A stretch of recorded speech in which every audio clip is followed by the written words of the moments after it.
Thank you, ladies and gentlemen, for joining us on our very first episode of Nothing New Under the Sun. On this podcast, it is our mission to guide the collective in remembering their true nature, bridging the gap between the spiritual and physical, and aligning with divine design. In this podcast, we're going to reveal how universal law, esoteric wisdom, hermetic principles, and biblical truths all reflect the same timeless pattern in an effort to help listeners apply them in real life to walk their unique mission. I'm your host, T Squared. I'm your co-host, G-O-D, baby. And we hope that you enjoy what we have for you today. So there's many topics that we're going to discuss over the course of this series. But the very first one we're going to talk about today is what we find to be most prevalent, which is an identity crisis and why the world forgot who they are. So let's start with something real. So the greatest crisis in the world today isn't money or power or even war. It's identity. People don't know who they are. We've been taught to think we're just a body or just a job or just a name or just a scrolling profile in an endless feed. And somewhere in that noise we forget. There's just a lot of distraction that keeps us entertained. But here's the truth, right? You're more than flesh and bone. I think we all know that to some extent. You're more than a title or a number. We understand that since we was birthed, like people started giving us those things. Like we didn't come out with them. Well, what we do know, if we spend enough time with ourselves, we'll come to the understanding that you are a spark of God. You are the universe expressing itself in human form. So let's break it down through, a few lenses, okay? So universal law says, as within, so without. Simply meaning like the outer world mirrors the inner world. So if you believe you're small, your life will reflect smallness. If you believe you're infinite, your life expands. Hermetic teachings say similar things. They just describe it in a different fashion. Everything is vibration.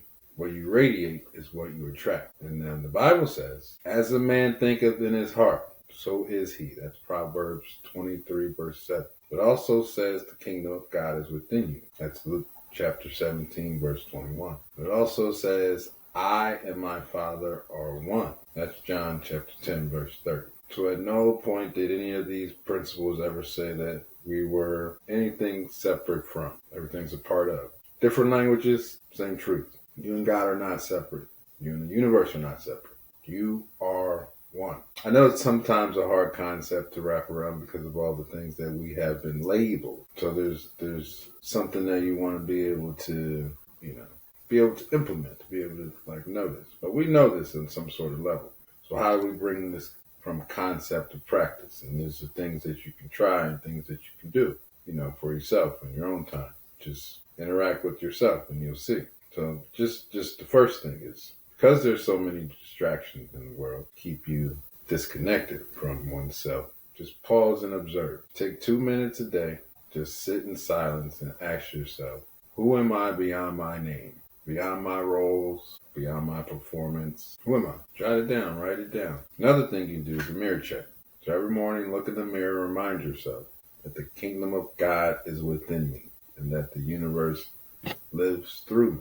But not that it not only lives through you, but that it's always working in your favor. Because if we say God is good and we are a part of that which is good, there's never anything that could be working in opposition to our good. And another thing we can do is just act from oneness. When you interact with people, try to see them not as separate, but as reflections of the same source you come from. Okay? These exercises can help expand your awareness of yourself and who you are. So I have a question. All right. I love questions. Because as someone who goes through, we all go through this journey. It's a continual journey of implementing these practices. My question on behalf of potential listeners is trying to get to the root of why that truth that you spoke of to where we know, right, we aren't just our flesh. Why isn't that truth that we know about our identity so easily to accept, right? Like what are some of the blockages or some things that may need to be unlearned before they can start to kind of but they can start to feel the impact of these practices? Because for me, when I was just starting out, or even now, the times where I'm struggling with it is from a place of, I know the truth. I know it. It's hard to live the truth, though. It's hard to live knowing you are a son of God. It's hard to live living knowing everything is working in your favor when it doesn't appear to be, when it doesn't feel like it. And so how does one overcome the defeat that comes with having yet to experience the joys of victory? Okay. That's an excellent question, right? Life is always life, right? But if we understand that we are the creators of what that is, because life is lifing, we really grasp on to reality like it's finite. But we lose sight of the fact that what reality currently is a result of prior thinking, not what your current status of thinking is. See, we think things and then they manifest instantly. There's a delay. It could be 1 day, 2 days, 6 months, 6 years. But that delay all depends on where your attention is fixed. Now, if your attention is fixed on what is, which is something that manifested from prior thinking, then as you think, so is he. So letting go of reality, knowing that is only a stepping stone towards more becoming. No, yeah, I'm with you. I think it's the struggle when you in it, though, right? Is that it's not only just your external reality that is a challenge to confront, it's your internal reality. Not only is it just my circumstances, it's how I think and feel about myself because I'm in these circumstances that causes this kind of loop, right? That, right, you said life be life, and that's a casualty of it. But because my life appears to always be life and more than everybody else's life, then I start to internalize that struggle as my identity. And this kind of goes into the identity crisis thing that we're getting to, but trying to, you see where we're going, right? Trying to help people to uncover the loop and where to stop it at. We got to figure out where the hold up is happening. Stopping it isn't thinking that you can control something else other than yourself. If you understand the Hermetic principle, which science has proven as well, that everything is vibration. What you radiate is what you attract. Now, if you're looking at other people wanting to be on their vibration, that's not your vibration. It doesn't fit. And you having the thought of wishing that you were where they are isn't where you want to be. You have to control your vibration, your point of attraction. Devil's advocate. What if I'm not even concerned about them? I'm just wishing that I'm not where I'm at. Well, then this goes back to the whole principle of I and the Father are one. The kingdom of God is within you. You still don't believe that what you have asked for has already been manifested inside of the realm in which you cannot see. So that is in which causes the manifestation's delay in the physical form. Thoughts don't just disappear. They're waiting in the ether for us to line up with them. Like everything you ever asked for is still there.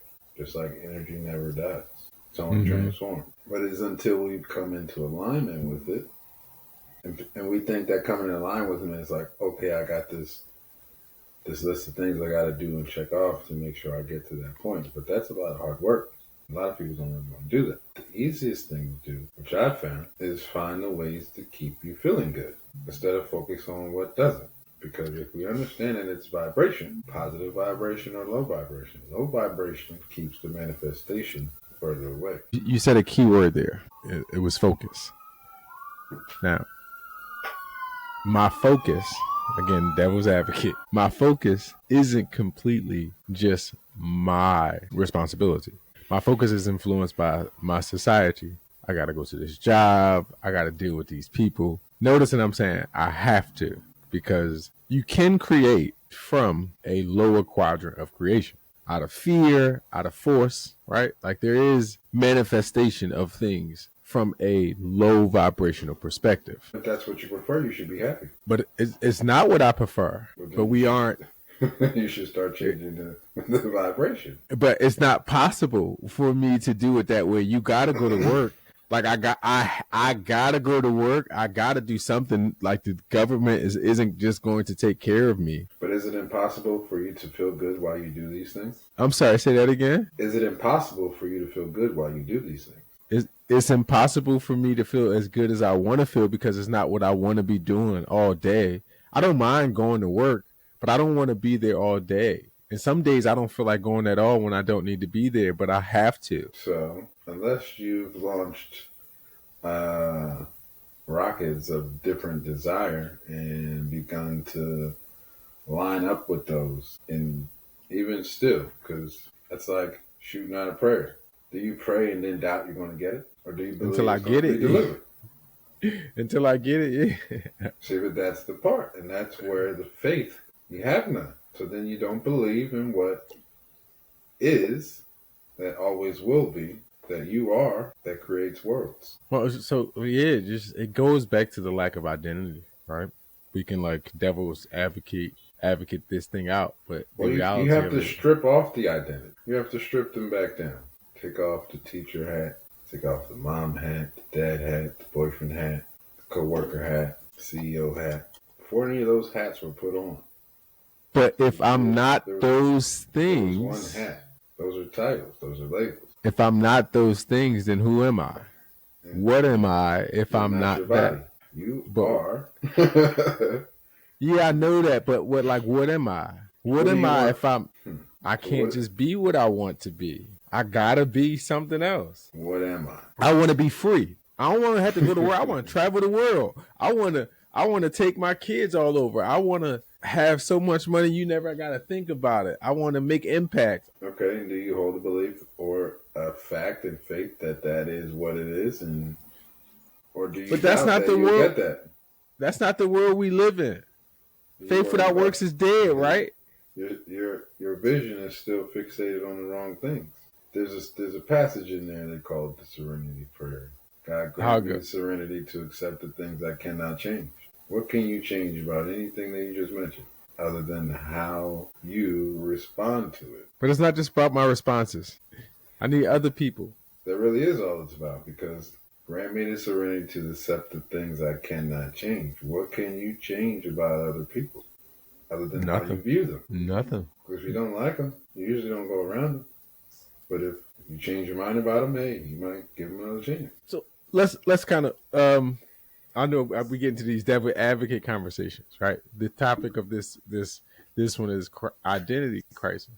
Now, when you was first talking, I was getting interested more so in just where we attribute. I'm sorry, I got to maintain eye contact, but where do we attribute the cause of the identity crisis that's going on? Because it's like you were talking about it. You mentioned it. It's not only just, from a political perspective or spirit, like it's all over. It's in every aspect of life. Right. Because, I mean, you can look at it as in every aspect of life, but all of life still comes from that one aspect. But they've messed up the order of things in our mind. We think that we're last on the first on the. And again, does one change not your thoughts, not your beliefs, but your faith?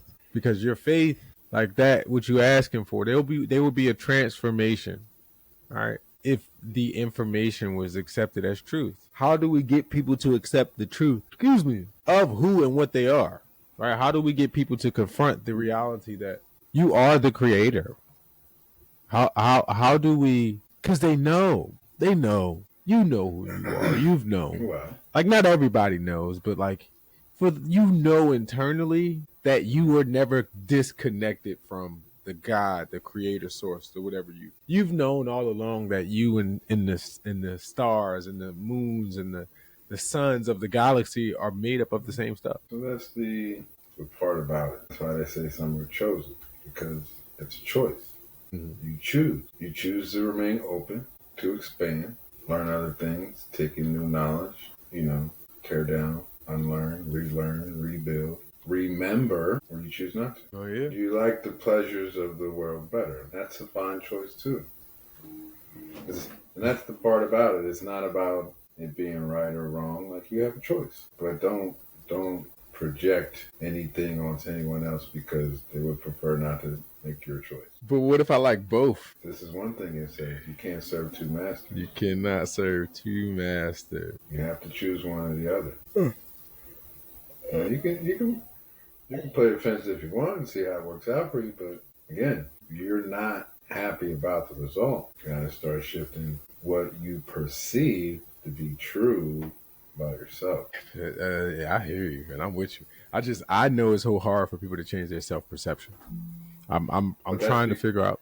That's because we've let too many things be told to us and did not look for the proof ourselves. A lot of things we've heard. But what have you actually looked up? What have you actually studied? What have you actually looked into?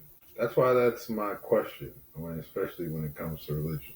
Like, they send you to school, you go to class, you pretty much almost go through the whole textbook. You go to the library, you read a book, you read the whole book. You go to church, you only read parts of the book. That doesn't make sense. Why? Read the whole book. Read it like a book. And then you'll begin to see that, number one, hey, there's gaps. There's other parts that nobody ever mentions. You'll begin to question. You'll begin to wonder if that is what you see. Yeah.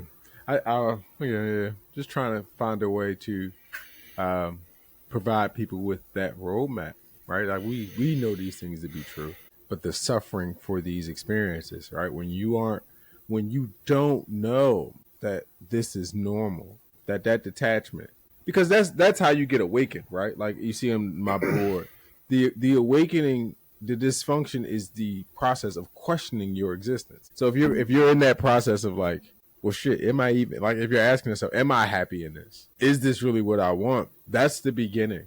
How do we remind people that darkness, that time frame is normal? Because they get stuck in that loop. They get stuck in that loop of self-reflection and inaction because they feel so bad about detaching from who they are. And they're so afraid to become who they want to be. And there's no roadmap. There's no guide for some of us. Like you said, it's hard. Like it's for those of us who are chosen, and this is why sharing your message is such a powerful thing. All right. For those of us that are chosen, or those of us that choose to be like, we actively sign up to go against the frustration of suffering. We say, I'm going to go through that. Like I'm going to go through it, but intentionally to share it because I care about you that much. Whereas like the people that's going through it, when they going through it, how do we, and this is why marketing is so important, because you have to show like, hey, I'm a beacon of light for those out there that are going through this. Well, I've been looking into that, and it's that way that is done in marketing, and I love what you do, and I love what they do, but we know that is done by like manipulating factors that tie to the physical senses of the vessel that we inhabit. And psychologically. Yeah. Right. So this is not something that can be forced upon an individual. Let those who have ears, let them hear. Now, they'll already be looking. They'll already be wondering. They'll already be seeking. Now, you can say things to trigger thoughts in certain ways. But no, I'm gonna combat you, right? I'm telling you from a marketing perspective. So manipulation and encouragement are opposite of the same coin, depending on how you look at it, right? It could be manipulation to, hey, I'm going to buy you McDonald's if you do this thing. I'm gonna give you what you want. So that could be deemed a term of manipulation, depending on is who using the tactics and what is the outcome that you want to go for. To where those things that like the thing we got to get away from looking at stuff as bad and start looking at it as like So it's not that marketing can be used. It's just that it is used for that. Now it's the intent. Now for us, our intention is to spread a message. Marketing is all about figuring out what emotional triggers do you need to hit so that the people that you're trying to get your message to, they receive it in a way that they go, that's for me. And it's about their pain, because people are suffering. That's why these short, quick fixes solutions are always marketed. We have to figure out a way to put, like, as the good, right? Let's say we're the quote unquote good of the universe. We can't look at stuff as bad and not use it. That's like every great story of a hero, right? The teacher's always caught using the quote unquote bad side because they understand, they're like, bro, no, this is power. If you're going to win, you need to be able to use all the power. Yeah. It wasn't a shot against the tactics, because the intent is what matters. That's just like with magic. You can use it for bad or you can use it for good. It's the intent. Yeah. So, yeah, we're going to use the tools, but we're going to use it for the proper intent. 1,000%. But again, so my question comes back to, for us, all right, what are they going? We got to know. And this is even like for us, just to share with you guys, right? This episode 1. So this is funny, right? This is the contrast. This is like all the things that we're going to be talking about. But even on this journey, the goal is to be able to share experiences, because we all are going through shared experiences. And the reality of it is there are a few of us who have chosen to go on these experiences first, to suffer through the loneliness of figuring out what it's like to become more than what you were without knowing exactly who it is that you want to be. And to go on that journey, to document it, to track it, and then to leave the breadcrumbs, the clues behind, so that you or somebody else can take that and go further with it.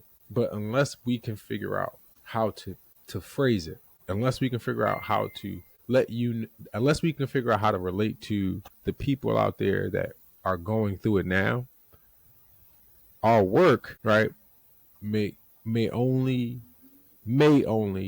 have its impact in a later day. All right, think about how many people like whose works went buried and got found, and you're like, oh snap, that's dope. Like, just write it down. It's dope. But think about how many other people that's never been found. That like they didn't know what it was. Somebody wrote the book that was going to change the world, but because some people ain't nostalgic, they threw it in the trash. So you got to find a way to spread that message and to get it out, and to do it now while you can, while you have the breath, while you have the life, to do it now. And that's what this is about, for me anyway. So, I mean, the same ways in which we did ourselves, like during the process. Essentially, let me, I'm going to paraphrase it real short. That's when you get tired of your own shit. But you won't know that. Like, when you going through stuff, you won't know that. You won't know that it's your shit, that you're causing it? No, like, you won't if you realize, like, the true power, and when you realize that, like, bro, don't even beat yourself up. This shit all gonna change when you get sick of your own shit. If you could, like, come to that conclusion about the stuff, you would deal with it differently. But when you going through it, you're beating yourself up. You like, oh, I'm bad, or I'm this, I'm that. It's like, no, bro, you're human. You're conscious. Now, you just aren't aware of your power to change it. They're giving it away. Like, you didn't say it again. They've given it away to something else. You giving it like when you get sick of your own shit. That's when you go and change. When you like, yo, I'm done. And then that's the freedom. So if you can make that decision right now and be like, yo, I'm sick of it. I don't want to do it no more. I'm done with this today. You can change. But if you thinking like, oh well, God gonna come save me, I'm just a bad person. It is what it is. I can't get right. Nobody's helping me. And it again, I've been trying to not shamelessly plug in this book, but I think it's amazing because it's that story of space as the one substance and going through that by itself, looking for a solution to the problems of void, of absence, of lack. In the beginning, there is no sound, there is no light, there is no movement. And for however long that existed as just that, there's a suppression of the desire to be expressed that is birth in awareness, right? And like that desire to become more is birth in the lack of being something. But you have to experience the lack. You had to suffer through to know that the way you suffered is not the way you want to be. And it is through becoming aware of that being of self that if I exist and I'm suffering, I internally have the choice, the option to not participate in this being. I can be a different version of me. And the same thing, space.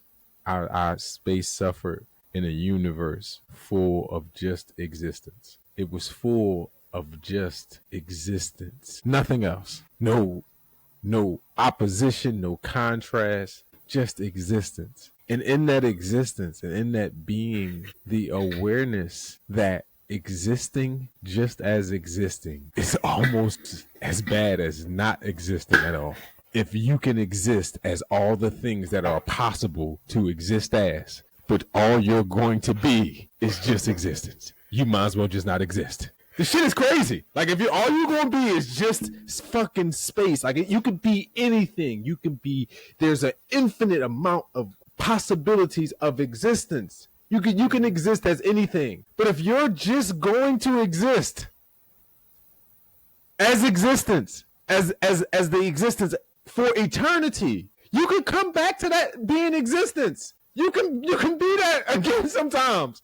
But if all you're gonna be is just existence the entire time for eternity, you might as well not exist. But you exist, that's not possible. You can't go to non-existence. So choose to be something that you actually want to be. And in any form of existence that you are, that you do not want to be. Any form of existence that you currently are, that you do not want to be.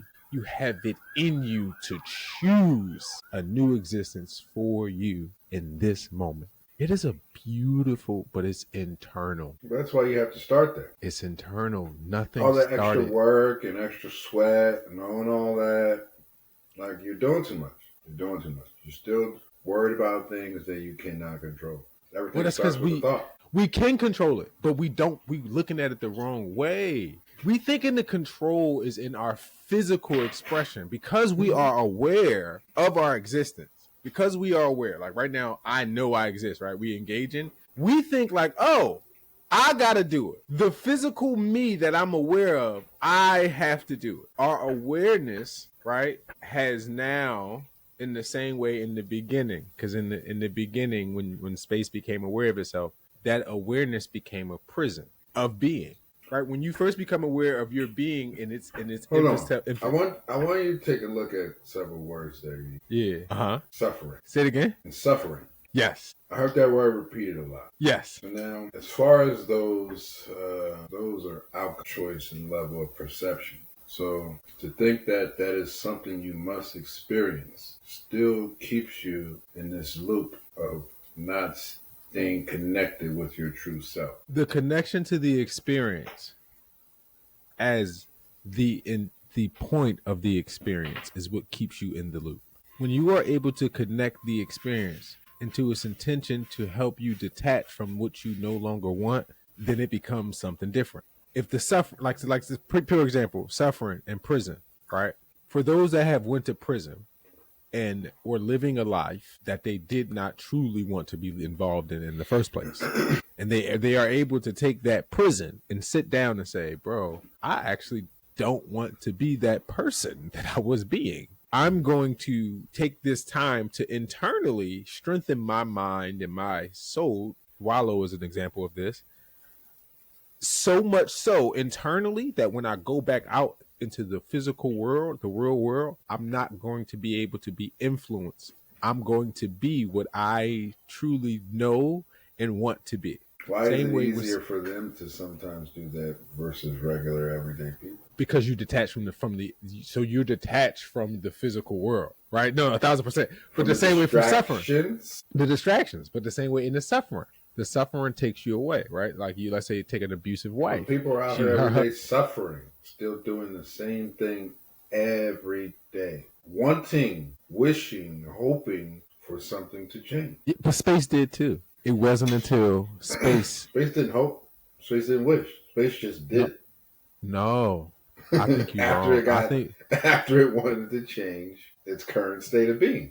You know, and that's why this is why I think this is so important. I think we exist the same way you just said it when space got tired of its own shit. But that's why I mean, like the people who are going to come are the ones who are tired of their own shit. They've stopped believing the like.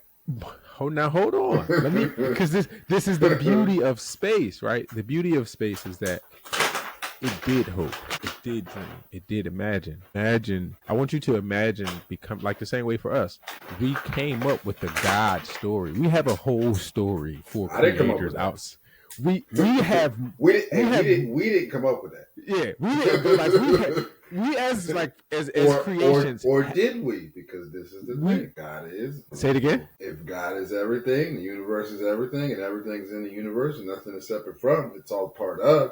We could have had some hand in that, but it was all to help us remembering who our true nature is. Now, part of that is true, but the intention, right? There are different entities that exist within existence. There are those who have pure intentions, and then there are those who pure intentions are purely to take power away from others because they are the existence that want to know what it's like to take power. There are people that want to know what it's like to empower, and then there are existences that want to know what it's like to take power. That's just the balance of power. They're still not on the outside of existence itself. They not no, but they're influencing it, right? So that's where you and we come in, right? We're those who want to know what it's like to empower.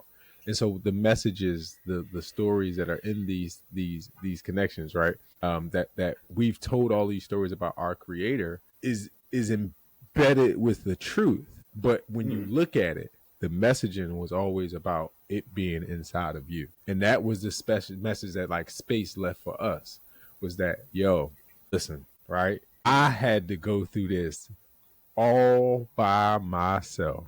I was the first thing to exist. I thought that something created me at first, right?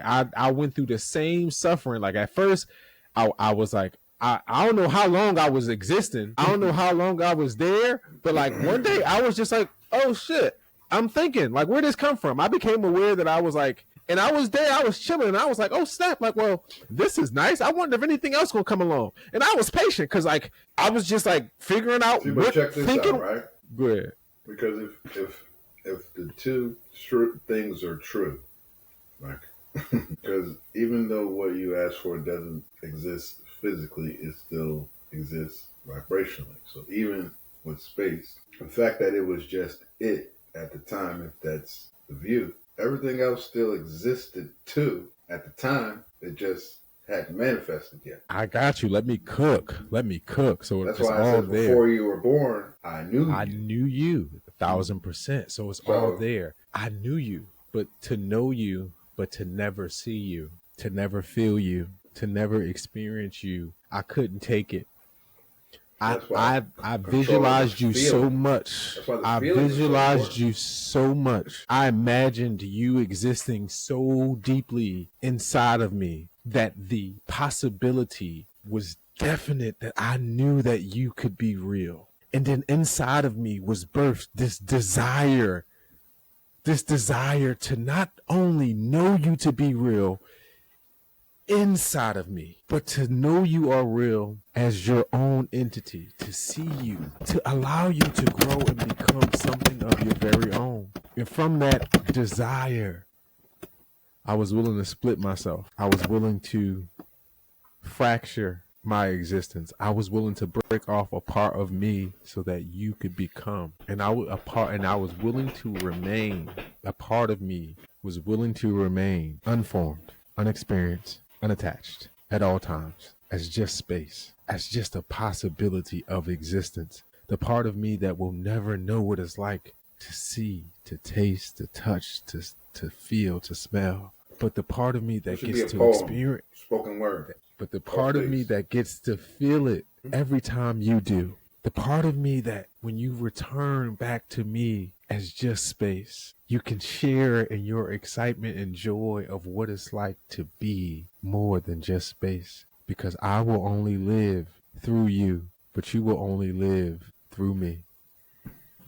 And it is the beautiful journey of becoming. It is, Thomas. In my soul, it was space. And it was the sacrifice, because in all of that fucking the eons of existence of suffering. So there's the beginning of becoming aware. Like when we first become aware of life, when we youthful, when we optimistic, I'm the creator's most creative creation. And there is there is no jealousy, there is no envy, there is no comparison, right? But then we go to school and we start seeing like, oh, you're not the best drawer, and you start like, oh, well shit, who am I, right? And now it's that what I'm not becomes a suffering, right? And then, I mean, if you want to call it that, sure. But that's what happens, right? If you allow it, because you say what you're not. That's what you want to accept. Yeah.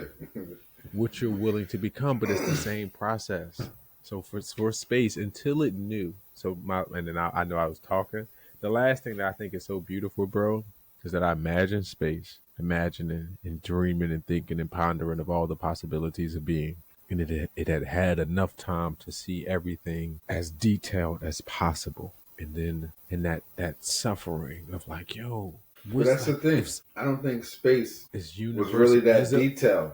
As above, so below, bro. So check this out. Because on our way to manifestation, and this is why I believe a lot of people don't believe that they have the power that they have, because they're always asking for things.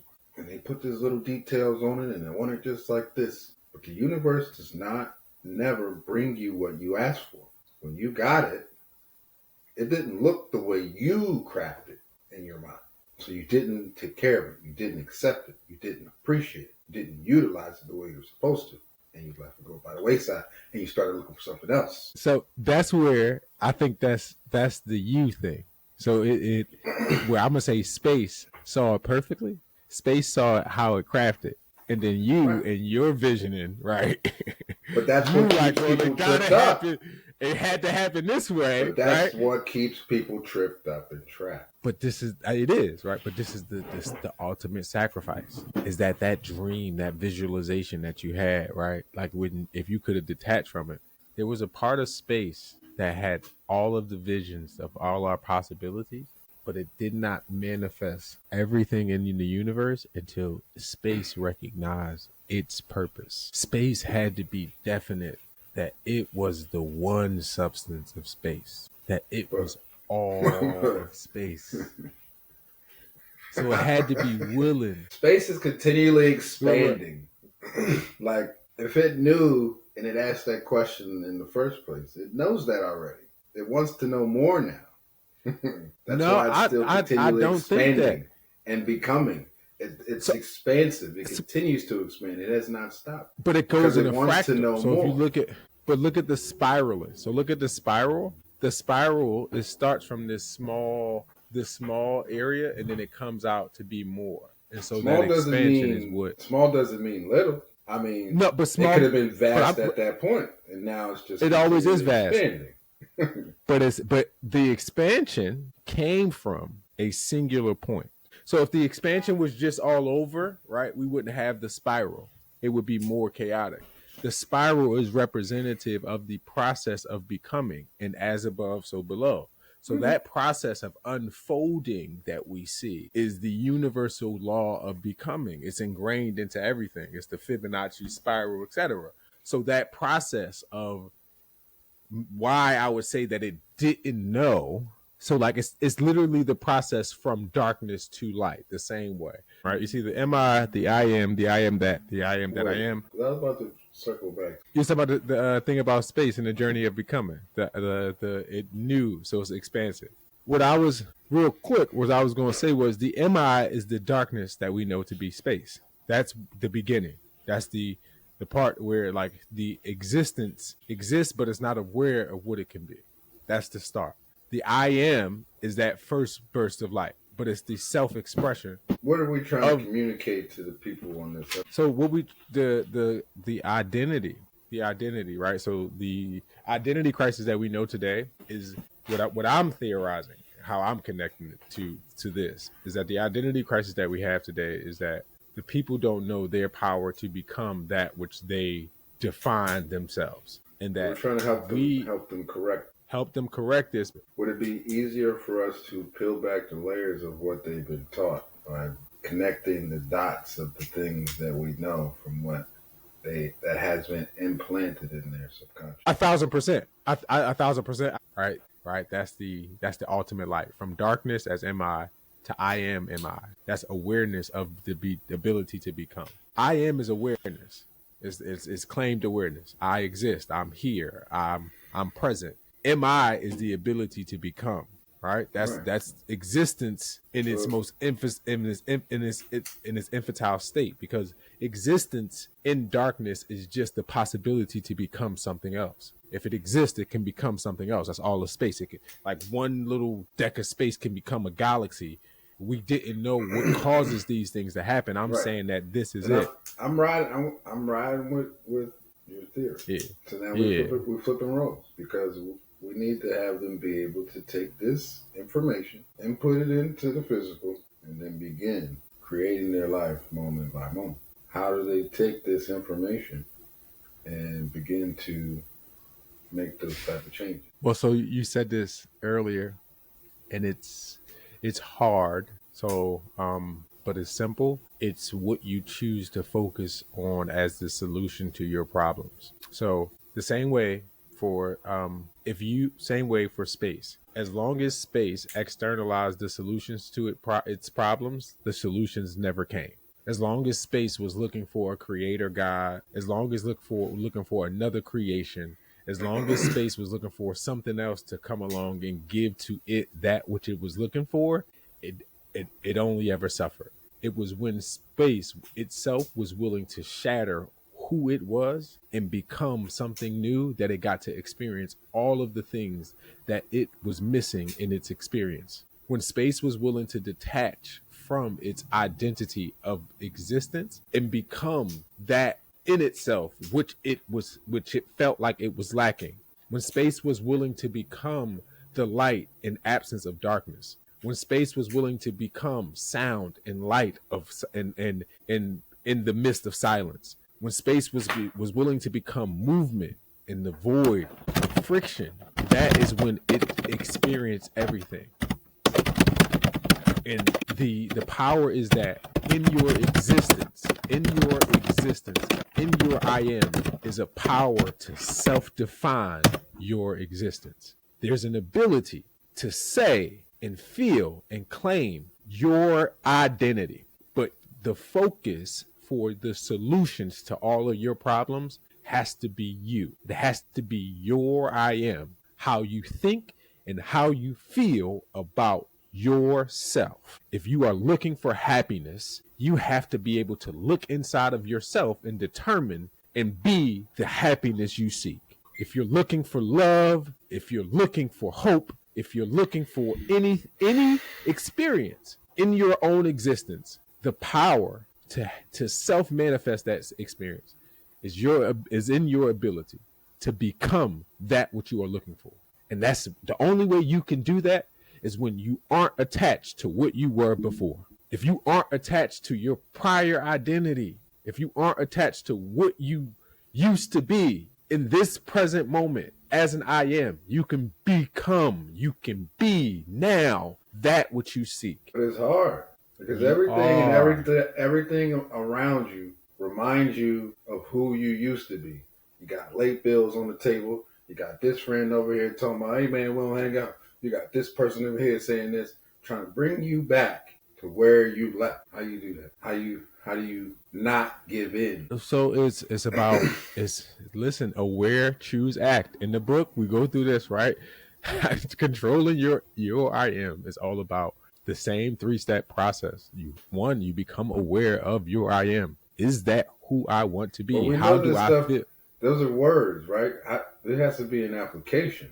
Like, because we know we're feeling things when this is happening. How do you swim through that ocean of feelings, not the words? Aware, choose, act. You got to become aware, right? The act part where you say when you feel it, it's your breathing and your posture. aware. First, you listen. There, you cannot skip the process. The thoughts, the emotions that you feeling originated. They were triggered by, well, the emotions that you're feeling. Your emotional state is triggered by your thoughts. So it starts there. So the awareness starts in the mind. So you have to become aware of what you're thinking and how you're feeling about yourself. Choice. It comes down to making a decision. The power comes in your ability to decide your state of being, your mental and emotional state.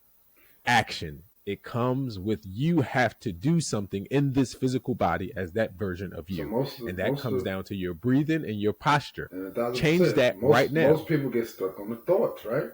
Because some of them they don't want to face. How do you sit through that and make peace and allow? How do you do that? Because those thoughts, they make me face things that I don't want to talk about, and I don't want to see it like that. I don't see myself like that. How do you do that? You got to give them space. You got to give them space. Without giving those emotions, without giving those thoughts, without giving those ideas their proper space to they already got emotions. That's why I've been hiding them. That's why I'm drunk in the closet. So that was a wonderful and excellent discussion. Hey, that was awesome. So, so in closing, nothing new under the sun. It means truth is eternal. You've heard it before in whispers, in scripture, in science. Now it's time to live it. You're not lost. You're not small. You're not separate. You're one with God. You're one with the universe. And when you live from that truth, the world around you begins to change. My name is T Squared. I'm G.O.D., baby. G.O.D. And this is nothing new under the sun. So until next time, remember who you are. Peace and love.